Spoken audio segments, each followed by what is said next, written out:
Juma kuni biz uchun birodarlar bayram kuni. Biz uchun bayram. Sayyidul ayyom va hajjul hamma biladi buni. Jumaga kelganki odam bu jumlani biladi. Kunlarning sayyidi, miskinlarning haji. Mana shu kunni birodarlar bayram qilishlik kerak. Shuning uchun uy ichlarida ham uy supurish, uy tozalash, kir yuvish shunga o'xshagan uyda katta ishlarini qilishlik durust emas.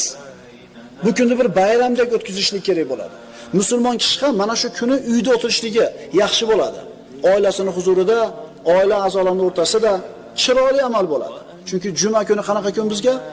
Bayram kuni, xos kun, dam olish kuni. Endi bu degani juma kuni yotish kerak ekan deb tushunmaylar. Hali bu ayollarda uy ichida hali katta hashar ishlar boshlanmagani ma'qul bo'ladi.